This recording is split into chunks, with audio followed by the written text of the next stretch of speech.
extra right there. Sheldon all over Clark, and they get into it a bit here. Caitlin Clark hits the deck.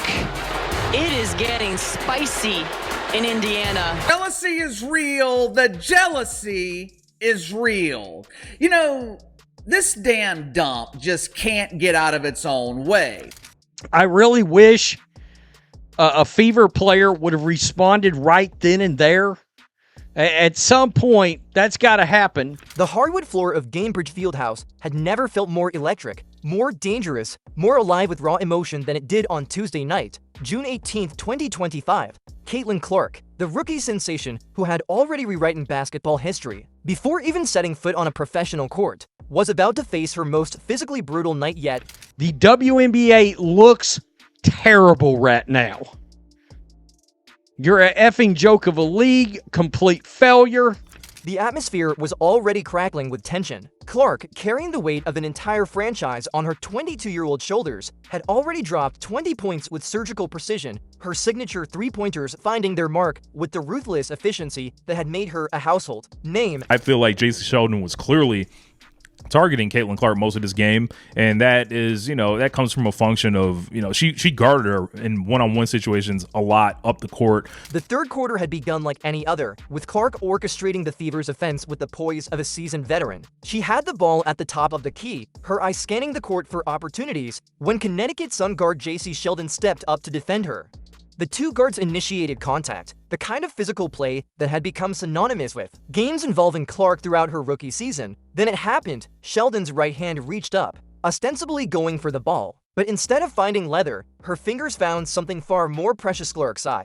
The poke was immediate, violent, and unmistakable. Clark's head snapped back. Her eyes blazing with fury, she shoved Sheldon away with both hands, her emotions finally boiling over. But Sheldon wasn't finished. Rather than backing down, she bumped Clark again, escalating the confrontation to a fever pitch.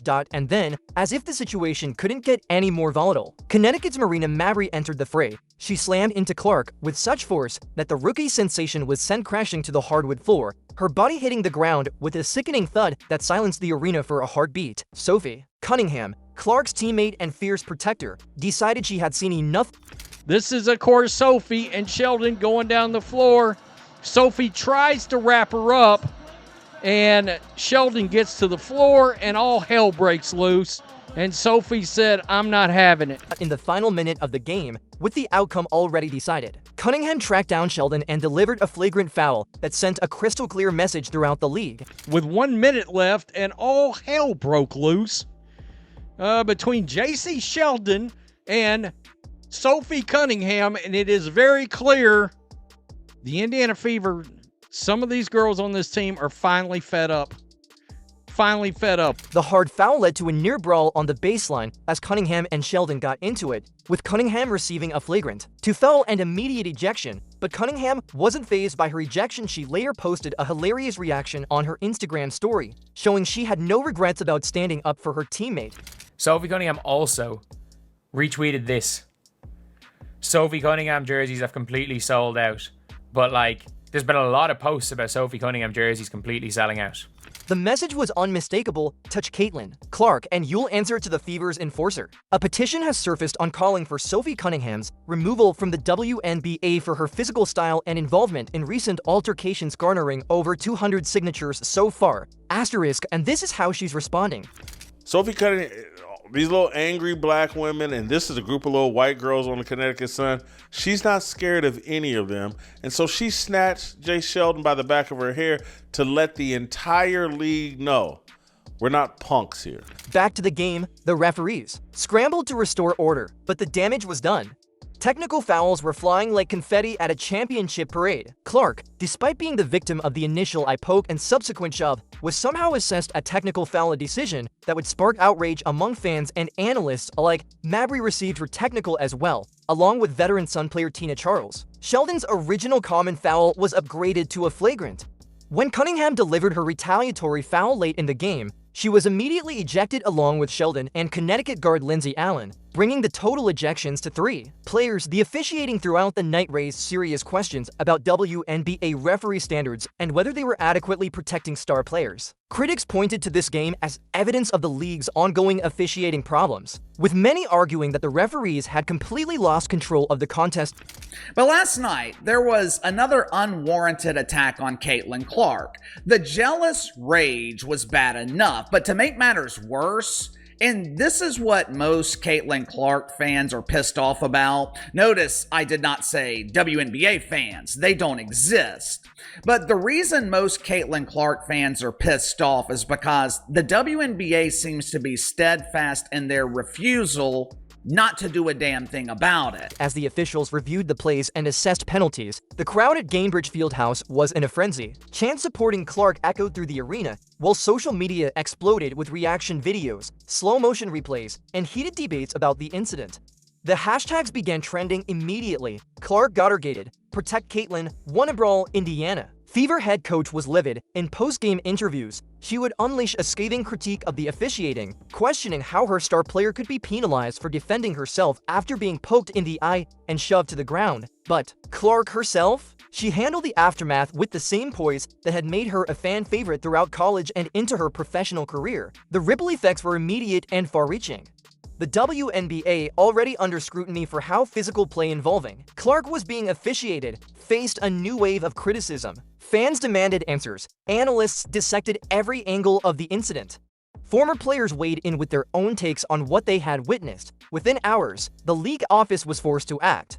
6 punishments were handed down in connection with the brawl, a clear indication that the WNBA was taking the incident seriously. The message was being sent, albeit after the fact, that this kind of targeting would not be tolerated. The WNBA has upgraded Marina Mabrey's technical foul for shoving Caitlin Clark to a flagrant 2, meaning she faced the standard for $100 fine. Ironically, Mabrey avoids ejection since the initial penalty was technical. Only this change came 1 day after the game.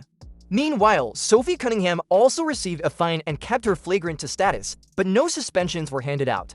The game itself became almost secondary to the drama, though Clark's performance spoke volumes about her mental toughness. Despite being physically assaulted, despite the chaos swirling around her, she finished with 20 points, 6 assists, and, for 3-pointers, leading the Fever to an 88-71 victory that secured their spot in the Commissioner's Cup final. But the real story wasn't the final score. It wasn't even the Fever's historic achievement of reaching their first cup final. The real story was what this incident revealed about the current state of women's professional basketball and the unique pressures facing its biggest star. Throughout her rookie season, Clark had been subjected to a level of physical play that many observers felt crossed the line from competitive to deliberately punitive. Hard fouls, extra contact, and overly aggressive defense had become routine parts of her game experience. According to Stephen, Clearly, when it comes to Caitlin Clark, there's some resentment, as I've articulated before. What people are missing, Monica, is I have no problem with it whatsoever. Oh. Okay, yes, there's resentment because, first of all, you're absolutely right. This is much ado about nothing. In the heat of competition, tempers flare. You know, last time I checked, women got tempers just like men do. Ain't no problem. Ain't no problem at all. Ain't no big deal at all. I love it personally. Now, here's the thing about it, because I want to make sure everybody understands what I'm about to say. Caitlin Clark being that golden goose per se, that rising tide that's lifting all boats, I stand by my past proclamations that there's resentment towards her because of that. Some attributed it to the natural adjustment period that all rookies face. Others saw something more sinister: systematic attempt to humble the player who had brought unprecedented attention and revenue to the league. The eye poke and subsequent brawl crystallized these concerns in the most dramatic way possible. Here was visual evidence of what many had been arguing for months, that Clark was being targeted in ways that went beyond normal basketball competition. The incident became a lightning rod for broader discussions about player safety, officiating, standards, and the unique challenges facing high-profile athletes. Fan reactions were swift and decisive. Clark supporters launched attacks on JC Sheldon across social media platforms, defending their star while criticizing what they saw as deliberate targeting. The hashtags began trending immediately. Clark got her gated. protect Caitlin, won a brawl, Connecticut. Sun coach didn't mince words about Cunningham's retaliation, calling her late-game foul stupid and criticizing the move as unnecessary. It's being reported that Sun coach Rasheem Mazine opened his press conference by saying they found our characters but lost our minds? What the hell?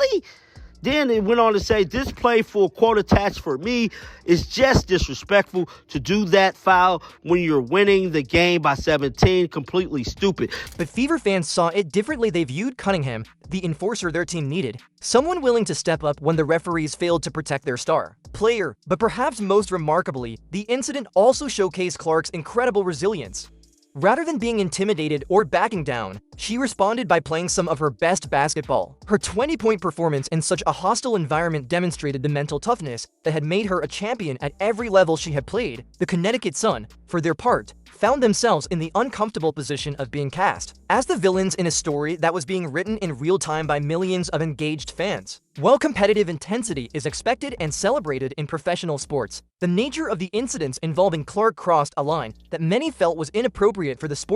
As the Fever prepared for their Commissioner's Cup final appearance, scheduled for the following Thursday against the Golden State Valkyries, the basketball world was still processing what they had witnessed. The brawl had overshadowed what should have been a celebration of Indiana's achievement, instead focusing attention on the darker aspects of competitive athletics. While no athlete should receive special treatment, the accumulation of hard fouls and physical play directed at Clark throughout the season suggested that referees needed to be more vigilant in maintaining appropriate standards of play. However, the incident also exposed serious concerns about officiating bias and referee competency. Many observers argued that the WNBA had an officiating problem that needed immediate attention. The fact that referees seemed unable to control the game and protect star players raised questions about league standards and training protocols. The league office was forced to address these concerns head-on, with critics arguing that the WNBA's failure to adequately protect Clark was forcing teammates like Cunningham to take matters into their own hands. This dynamic created a dangerous precedent where players felt compelled to police the game themselves when officials failed to do their job. The night of June 18, 2025, will be remembered as a turning point in Caitlin Clark's rookie season and potentially in her entire career. The image of her being poked in the eye and shoved to the ground will serve as a reminder of the physical and emotional challenges she faced as she transitioned from college superstar to professional athlete. But it will also be remembered as the night when Clark proved that she wouldn't be intimidated, wouldn't be broken, and wouldn't back down from anyone. Her response to the adversity both in the moment and in the games that followed demonstrated the championship mentality that had made her special long before she ever stepped foot on a WNBA court. The brawl was over, but the story was just beginning. As Clark prepared for the Commissioner's Cup final, she carried with her not just the hopes of Indiana fans, but the support of millions who had watched her get knocked down and immediately seen her get back up. In professional sports, there is no more powerful statement than resilience in the face of adversity. And on that heated Tuesday night in Indianapolis, Caitlin Clark made that statement louder and clearer than ever before.